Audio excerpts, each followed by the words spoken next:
Hello, everyone. Welcome to day 5 of our Cybersecurity Awareness Month tricks and tips. And today's just discussion point of, is TikTok a trick or treat?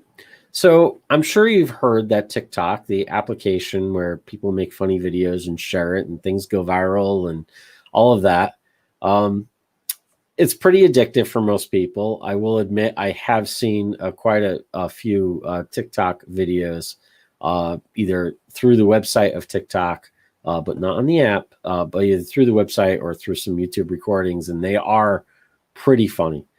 People got pretty creative during the pandemic, and yes, they are somewhat addictive to watch, to see different people's creativity and what they come up with, and trying to compete against each other almost in these themes. So from that perspective, it's kind of a treat.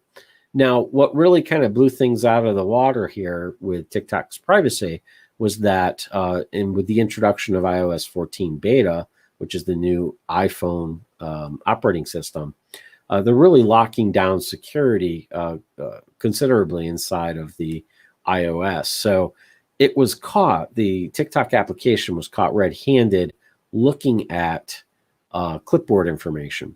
Now, clipboard's how you share information between applications on a phone.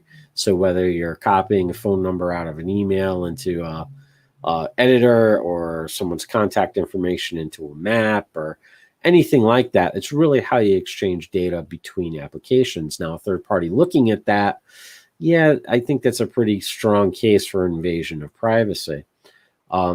So, that's kind of what kicked this whole thing off. So a couple of researchers looked into this, and one researcher in particular claimed to have kind of gone back and reverse engineered the code for TikTok and pulled out a lot of the functionality that it does. Now, it was caught red-handed looking at a lot of other things. It looks at all of the system information, serial numbers, and the whole 9 yards, everything that's there, everything. You go to your info page and look, it can grab all of that information. On Android, it's looking at all the applications. iOS, they're not allowed to do that, but it's looking at all the installed apps. It's looking at the keyboard that's installed, what language is installed, et cetera, et cetera, et cetera. It has access to GPS information, so it knows where the phone is located. It also knows additional information that may or may not be private stuff, like maybe contacts and stuff like that. So how is it doing all this? Well, the researcher was specific to the Android platform, which is unfortunately well known to not have such tight security on the applications themselves. So a lot of this information can be got out of there. But there was just one smoking bullet that came out of this thing that is, if it was true, would make the application very, very dangerous, and is what blew most researchers' minds. And that is that the TikTok application could potentially download arbitrary code and execute it, basically on command. So from remote. So it's a remote command and control potential, which, because it's owned by, let's say, enemy state right now, China, that could have disastrous consequences if there ever was some type of attack launched. That could be a major component of some type of cyber attack. So that's where all of the concern has come from. Now, has this been validated by multiple? Well, yes and no.